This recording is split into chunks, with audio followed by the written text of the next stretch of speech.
Agra सर्राफा association और all India jewellers foundation द्वारा 13 नवंबर से 15 नवंबर तक बिजनेस टू बिजनेस ज्वेलरी प्रदर्शनी का आयोजन किया जा रहा है।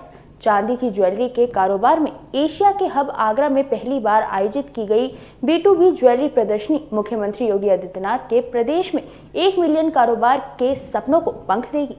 मुख्य अतिथि कैबिनेट मंत्री योगेंद्र उपाध्याय ने SNJ गोल्ड में आगरा सर्राफा एसोसिएशन और ऑल इंडिया ज्वेलर एक्सपो द्वारा आयोजित 3 दिवसीय B2B ज्वेलरी प्रदर्शनी के उद्घाटन समारोह में कहा कि आगरा के लिए ये प्रदर्शनी समृद्धि के द्वार खोलने वाली प्रदर्शनी साबित होगी। साथ ही सर्राफा बाजार में भारत के विभिन्न प्रांतों की कला और कार्यशाला का आदान प्रदान होगा, जिससे आगरा में सिर्फ सर्राफा कारोबार ही नहीं बल्कि होटल और टूरिज्म के साथ अन्य व्यवसायों को भी लाभ मिलेगा।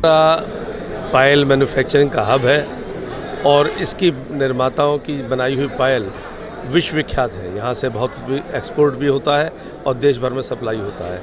आज इन्होंने देश भर के पायल निर्माताओं को यहाँ पे बुलवाया है और ज्वेलरी वालों को। इससे न सिर्फ आगरा का उद्योग बढ़ेगा बल्कि बाहर के लोग भी आगरा के में क्या होता है ये देखेंगे, यहाँ के लोग बाहर क्या करते हैं वो देखकर जो समन्वय से ये उद्योग आगरा में और पल्लवित होगा। प्रदर्शनी का शुभारंभ अतिथियों ने सम्मिलित रूप से श्री गणेश की प्रतिमा के समक्ष दीप प्रज्वलित कर और फीता काट कर किया। वरिष्ठ अतिथि MLC विजय शिवहरे ने आगरा में पहली बार आयोजित की जा रही प्रदर्शनी के लिए शुभकामनाएं देते हुए कहा कि B2B ज्वेलरी प्रदर्शनी आगरा में कई व्यापार को गति देने वाली प्रदर्शनी साबित होगी। आगरा की धरती में पहली बार सर्राफा एसोसिएशन के द्वारा एक एग्जीबिशन के माध्यम से कहते हैं कि एशिया की नंबर 1 मंडी अगर सराफे के अंदर है तो वो आगरा है।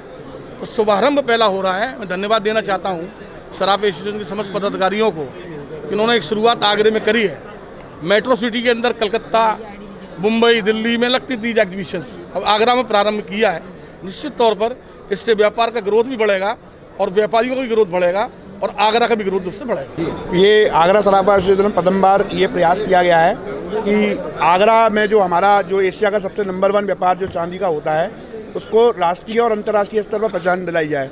इसी की श्रृंखला में आज हमने ये पहला कदम उठाया जो कि बहुत ही ज़्यादा सक्सेस हमें होता हुआ लग रहा है। और अभी तक हमारा अनुमान ये था कि यहाँ 500 से 700 करोड़ रुपए का व्यापार होगा, लेकिन अभी लगता है हमें कि यहाँ पर 1000 से 1500 करोड़ रुपए तक का ऑर्डर हमारे व्यापारियों को मिल जाएंगे। कितनी स्टॉल लगी हैं क्या? यहाँ लगभग 35 स्टॉल लगी हैं, जिसमें लगभग 22 स्टॉल आगरा से हैं, बाकी शेष जो है आगरा के बाहर के लोगों की है। और बेसिकली आगरा चांदी की मंडी है, तो पूरे देश भर से लोग यहाँ पर देखने के लिए आ रहे हैं कि चांदी के क्या क्या प्रोडक्ट कौन कौन से मैन्युफैक्चर किस किस तरह से बना रहे हैं, जिससे कि वो अपने व्यापार में बढ़ोतरी कर सकें और यहाँ के लोगों को से जुड़ सकें और उनको अपने माल का लेन देन लगातार क्या कहते हैं कर सकें।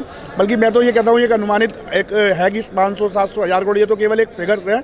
वास्तविकता यह है कि यहाँ से जो व्यापार शुरू होंगे वो बहुत लंबे समय तक चलेंगे, सालों साल चलेंगे, मेरा ऐसा विश्वास है। आगरा सर्राफा एसोसिएशन के अध्यक्ष नितेश अग्रवाल ने अतिथियों का स्वागत करते हुए आगरा में कॉमन फैसिलिटी सेंटर की मांग की, जिससे कच्चे माल की आपूर्ति, नई तकनीक और ट्रेनिंग सेंटर तैयार कर चांदी के व्यापार को और विकसित संगठित रूप से खड़ा किया जा सके।